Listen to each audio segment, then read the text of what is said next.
அனைவருக்கும் வணக்கம். திருக்குறள் பற்றிய நீங்கள் அறிந்த சில மற்றும் பல அறியாத தகவல்கள். திருக்குறளில் இடம்பெற்றுள்ள மலர்களின் எண்ணிக்கை 2. அனிச்சம் குவளை. விதைகளின் எண்ணிக்கை 1. குன்றிமணி. பழங்களின் எண்ணிக்கை 1. நெருஞ்சி பழம். மரங்களின் எண்ணிக்கை 2. பனை மரம், மூங்கில் மரம். திருக்குறளில் பயன்படாத உயிரெழுத்து அவள் என்ற எழுத்து பயன்படுத்தப்படாமல் அவள் என்ற எழுத்தை திருவள்ளுவர் பயன்படுத்தியுள்ளார். திருக்குறளில் பயன்படாத எண் 9.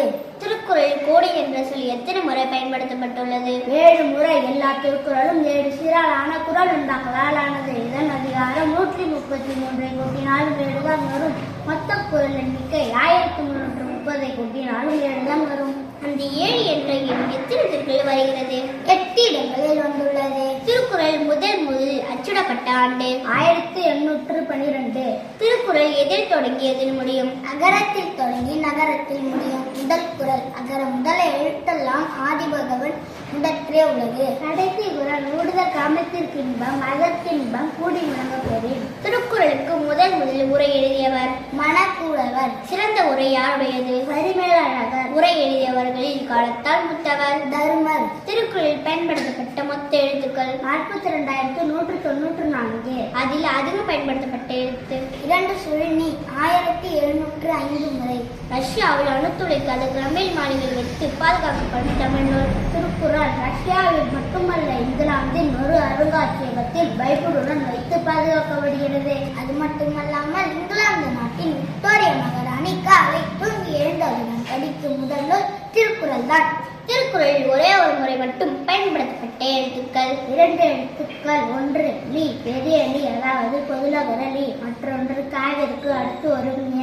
மணக்குடவர் எழுதிய உரையை அச்சிட்டு வெளியிட்டவர் வ.உ. சிதம்பரனார். இவர் தன்னை தானே திருக்குறள் அன்பர் என அழைத்துக் கொண்டார். மேலும் அவர் 1330 குறளையும் பொருளுடன் உணர்ந்தில்லாத தமிழர் முற்றுச்சுரங்க முனிவராய் தான் பெற்ற பிள்ளையாயினும் தன்னை பெற்ற தந்தையாயினும் அவர்களை முழுமையாக மதிப்பதும் இல்லை, நேசிப்பதும் இல்லை என கூறியிருக்கிறார்.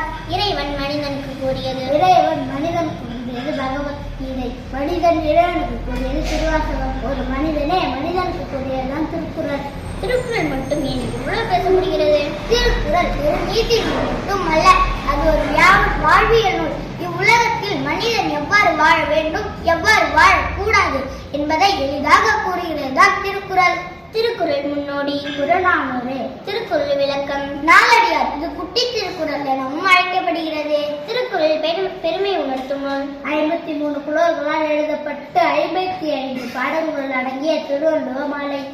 தமிழுக்கே கதை என அழைக்கப்படும் நூல்.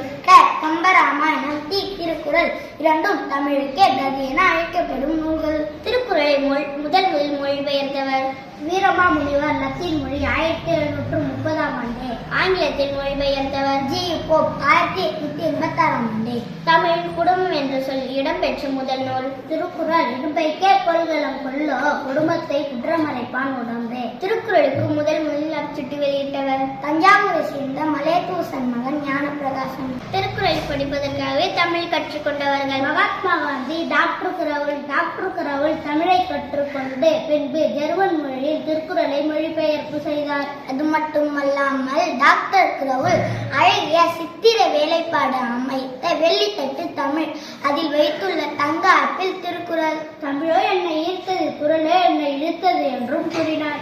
திருவள்ளுவர் உருவத்தை வரைந்தவர் வேணுகோபால் சர்மா. திருவள்ளுவர் ஆண்டு கணக்கிடும் முறையை கொண்டு வந்தவர். பல ஆராய்ச்சிகளுக்கு பிறகு மறைமலையாடிகள் அவர்களால் கிமு 31 என கண்டறியப்பட்டது. இதனை தமிழ்நாடு அரசு 1972ஆம் ஆண்டு நடைமுறைக்கு கொண்டு வந்தது. திருக்குறள் பற்றி கால்டுவெல் கூறியது உலகில் நாகரிகம் முற்றும் அழிந்தாலும் கம்பன் காவியமும் திருக்குறளும் இருந்தால் அதனை புதுப்பித்து விடலாம். அறிஞன் அண்ணா கூறியது பிறப்புக்கும் எல்லாருக்கும் என்ற திருக்குறள் உலகிற்கே ஒரு வழிகாட்டி. இதனை திருக்குறள் தமிழர்கள் மட்டுமல்ல, உலகில் உள்ள அனைவரிடமும் இருக்க வேண்டும் என கூறினார். திருக்குறள் இடம்பெறாத சொற்கள் கடவுள், தமிழ், இமயம், காவிரி, தமிழ்நாடு. திருவள்ளுவருக்கு நாணயத்தை வெளியிட்டவர் எல்லிஸ் என்பவர் தங்கத்திலான நாணயத்தை வெளியிட்டார். திருவள்ளுவருக்கு கோவில் உள்ள இடம் சென்னை, மயிலாப்பூர். திருவள்ளுவர் உலக புலவர் என கூறியவர் ஜி.யு. போப்.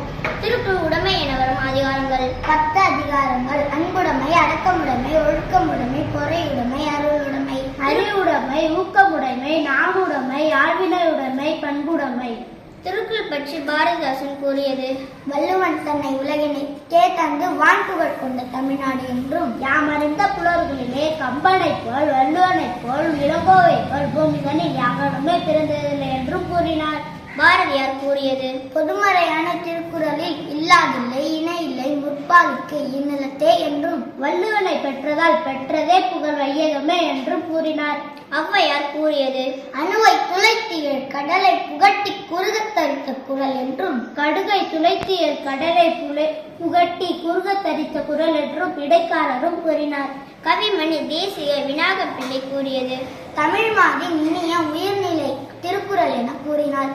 கியாபே விஸ்வநாதன் கூறியது: திருவள்ளுவன் தோன்றாவிட்டால் தமிழன் என்னும் ஒரு இனம் இருப்பதாக உலகத்தாருக்கு தெரிந்திருக்காது என்றும், திருக்குறள் என்னும் ஒரு நூல் தோன்றிடாவிட்டால் உலகத்தாருக்கு தமிழ் மொழி இருப்பதாக தெரிந்தே இருக்காது என கூறினார். ஒரு சொல் 6 முறை வரும் குறள்: பற்றுக பற்றான் பற்றினை அப்பற்றை பற்றுக பற்றுவிடற்கு. 1330 குறளையும் திருவள்ளுவர் தான் எழுதியதற்கு சான்று உள்ளதா? 1330 அருங்குறளையும் பாயிரத்தினோடு பகர்ந்த தன்பின் திருவள்ளுவர் மாலையில் நட்டத்தனர் எழுதியுள்ளார். இதுவே இதற்கான தகுந்த சான்றாகும். உதடுகள் ஒட்டாமல் வரும் குறள்: யாதெனின் யாகானின் நீங்காயம் நோதல் அதனின் அதனின் இலர்.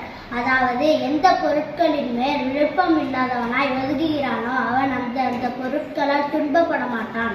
திருவள்ளுவர் இதனால் தான் உதடுகள் கூட ஒட்டாமல் எழுதியுள்ள குறள். இது போல 18க்கும் மேற்பட்டான குறள் ஓசையுடன் நயத்துடன் எழுதியுள்ளார். துணைக்கால் இல்லாத திருக்குறள்: கற்க கசடர கற்பவை கற்ற பின் நிற்காதற்கு தக. நாம் செயல்களை கற்றபடி நடந்தால் கல்வியை தவிர வேற எந்த துணையும் தேவையில்லை என்பதை இவ்வாறு திருவள்ளுவர் எழுதியுள்ளார். அப்துல் கலாம் ஐயா அவர்களுக்கு பிடித்த திருக்குறள்: அறிவு அற்றம் கற்கும் கருவி செருவர்களுக்கும் உள்ளிக்கலாக அரண். அதாவது, அறிவு என்பது அழிவு வராமல் காக்கும் கேடயம், எதிரிகளால் அழிக்க முடியாத அசைக்க முடியாத கோட்டை. இதனால் ஏபிஜே ஐயாவிற்கு இக்குறளை பிடித்த குறளாகும். திருக்குறளில் அறிவியல் கருத்து உள்ளதா? இருக்கிறது. இந்த உலகம் உருண்டை வடிவமானது. அதனால் எந்த பொருள் எல்லாம் உருண்டை வடிவத்தில் உள்ளதோ அவைதான் சுழன்றும் என்ற கருத்தை இவ்வாறு கூறியுள்ளார். இது போன்ற திருக்குறளில் கணக்கிலடங்கா செய்திகள், தகவல்கள் கடல் போல உள்ளது. நாம் அனைவரும் தினமும் ஒரு குறளையாவது படித்து அதன் பொருளை